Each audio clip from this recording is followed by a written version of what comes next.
what makes a good backlink?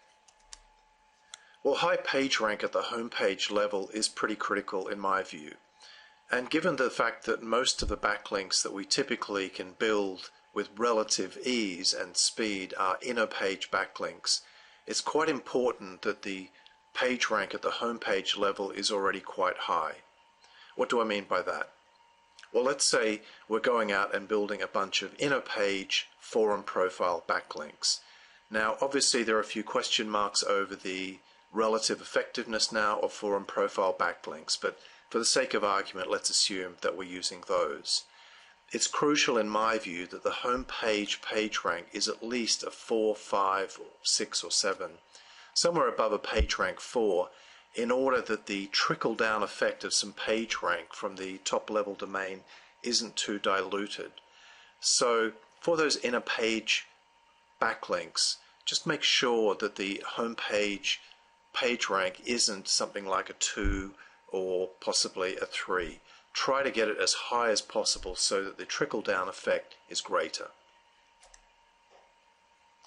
The next thing to be mindful of about a good backlink is that the correct anchor text or anchor texts have been used, and this comes back to keyword research. Have you done your thorough keyword research? Have you made sure that the SEO competition is not too great for the search term that you're going for? Matt and I do cover keyword research in a great deal of detail in SEO Experts Academy, but generally speaking, we're always looking for that balance between weak competition and good level of traffic, and it's important to watch those videos if you're struggling with your keyword research at the moment. Now, generally speaking, I prefer to just target a single page with a single anchor text term, but quite often we may want to have a homepage rank for several different keywords. So in that case, it's important just to follow the steps and techniques that we outline later in this course. But generally speaking, for simplicity, if you're driving traffic to a single page, it's a nice, clean, easy way to go to just have a single search term going for that individual page.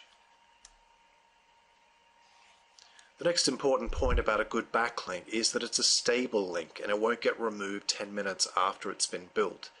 This is why I recommend double pass backlinking when it comes to things like forum profiles, whereby you build a profile without any backlinks and legitimate looking details on a profile and come back, say, a week later when the web moderators and other members have had a bit of a look around at the new member there, have seen there are no what they would regard as spammy links, and the forum profile remains intact and doesn't get deleted. So stability in your links is very, very important, and to that end it's absolutely crucial in my view that you build a growing power list of sites where you know you're going to get a stable link, or you've got a very good chance of getting a stable link through your past links not being removed.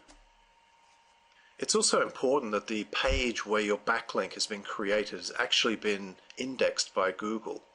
If you're not familiar with that term of being indexed by Google, it's important to watch that video straight after this one. But basically, we want the page where a backlink lives to be regarded as worthy enough, through backlinks to it, of being added to Google's index. This will give it considerably more weight and power in your SEO campaign. In terms of tools that can be used and software services that we recommend, just visit the Tools and Downloads section of SEO Experts Academy for further advice there. Another aspect of a good backlink, in my view, is that it shouldn't be a site-wide or footer link, but in fact it should be contextual. And let's go and visit idealweightforwomen.net to show you exactly what I mean. So here we are, we're on idealweightforwomen.net, one of my high-ranking sites, and we can see over on the left here I've got some automatic backlink partners, and that's kind of a blog roll link, and it's site-wide, like my related links here. And in my view, those are just about among the weakest kinds of backlinks that you can get, and Google has heavily discounted those in my view.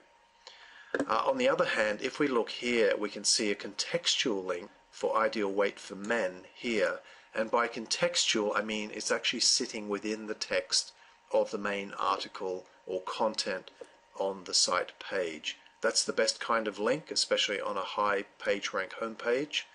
And the least effective are these ones over here on the left, or footer links, which are highly undervalued or devalued by Google in my view. Any footer links that happen to sit down the bottom down here, such as sponsored by and so on, those tend to be much less effective. The next important thing with a good backlink is kind of the patience and consistency of the individual running that backlinking campaign. And what I mean by that is that backlinks that are good backlinks will be created through an ongoing process of link building. So it's easy to get discouraged if we don't see rankings movement, and it's easy to get complacent when we have a very high ranking and we want to move on to other projects. But having that consistency is very important, and that's part of a good backlinking campaign, perhaps more than an individually good backlink, but it's still a crucial part of the process. Now, another aspect of a good backlink is that your link should not be on a web page with questionable outbound links such as porn, Viagra, malware, or other kinds of dubious content. You don't want to have those neighbors kind of polluting the quality of your backlinks, so just be careful about where your backlinks are built. Now, this is another controversial area of SEO, but in all of my testing I have found that relevant text on the page doesn't matter for the backlink itself. So for example, if I were to place a link to a flat screen TV site on my Ideal Weight for Women page within the content, I would still get a lot of benefit from the page rank of that site. And in my view, relevancy in the site content where you get your backlinks is highly overrated. And I know that all of my highest ranking sites have zero relevant backlinks, so it's one to be cautious of, and I'm not necessarily disputing the findings of other SEO guys, but in my own testing and experience, that relevancy of the site just does not seem to be a factor. However, PageRank does, and if you can get a high level of PageRank on the page regardless of the content, that will be a benefit. It would also be great if the site was quite active, for example, on a social community such as a forum. And if you imagine a place like Warrior Forum, for example, that's very active. It's getting crawled a lot by Google, and it's getting pages constantly indexed, different threads and pages and profiles indexed. So if your site where the backlinks are is getting a lot of activity and getting crawled by Google, that's obviously a good thing. You'll get your link picked up and rewarded much more quickly. Now, I don't have any conclusive testing results for this, and perhaps we'll be running a live experiment in SEO Experts Academy on this, but I also think it can be quite valuable in terms of keeping up appearances of having a few outbound authority links on the page where your links live. So, for example, I might throw in a couple of links, extra links to university sites, but usually I'll try to link to deep inner pages on those sites and make it look kind of more legitimate. So if you follow those principles and watch the later videos that Matt and I have in SEO Experts Academy on types of effective backlinks, you're well on your way to putting together a very effective SEO campaign.